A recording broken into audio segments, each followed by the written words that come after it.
Big boss मराठीच्या चौथ्या आठवड्यात घरातील वातावरण पुन्हा एकदा तापलेलं पाहायला मिळत आहे. पहिल्याच आठवड्यापासून विशाल कोटियन आणि प्रभू शेळके यांच्यात सुरू असलेला तणाव आता अधिकच तीव्र झाल्याचं दिसून येत आहे.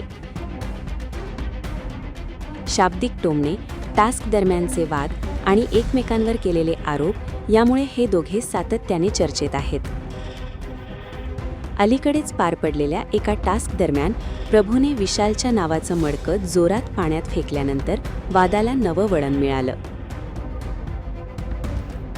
यावेळी संतप्त झालेल्या विशालने प्रत्येक नॉमिनेशनमध्ये मी तुलाच नॉमिनेट करेन असे म्हणत प्रभूवर तिखट शब्दांत टीका केली होती. मात्र नंतर परिस्थिती निवळल्यानंतर विशालने प्रभूची माफीही मागितली होती. दरम्यान भाऊच्या धक्क्या या विशेष भागात रितेशने प्रभूच्या स्वभावावर थेट भाष्य केलं होतं. तो जितका साधा असल्याचं दाखवतो तितका तो नाही अशा शब्दांत रितेशने प्रभूला सुनावल्याने हा मुद्दा अधिकच गाजला.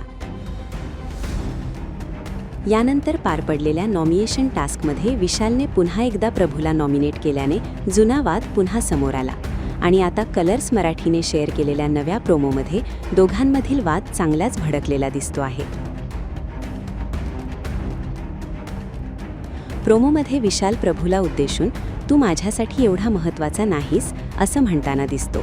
यावर प्रत्युत्तर देताना प्रभू तुम्हाला स्वतःचा खूप घमंड आलाय, बॉडी असून काही उपयोग होत नाही असे आक्रमक शब्द वापरताना दिसतो.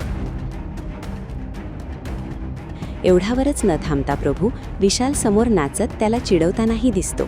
यानंतर संतापलेल्या विशालने तू नॉमिनेटेड आहेस, मला तुला फुटेज द्यायचं नाही, जा इथून असे म्हणत प्रभूला दूर जाण्यास सांगितले.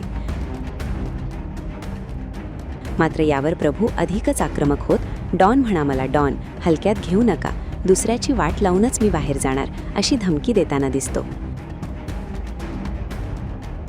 दोघांमधील हा वाद इतका टोकाला गेला की घरातील वातावरण अक्षरशः तापल्याचा प्रोमोमध्ये स्पष्टपणे दिसत आहे. हा प्रोमो शेअर करताना कलर्स मराठीने डॉन आणि विशालच्या भांडणामुळे बिग बॉसच्या घरात फुल फायरी वातावरण असं कॅप्शन दिलं आहे. दरम्यान या प्रोमोवर सोशल मीडियावरही जोरदार प्रतिक्रिया उमटताना दिसत आहेत. काही नेटकऱ्यांनी प्रभूवर टीका केली आहे, तर काहींनी हा वाद मुद्दाम फुटेजसाठी असल्याचं म्हणत दोघांवरही सवाल उपस्थित केले आहेत. आता आगामी भागांमध्ये हा वाद कोणत्या टोकाला जाणार याकडे प्रेक्षकांचं लक्ष लागलं आहे.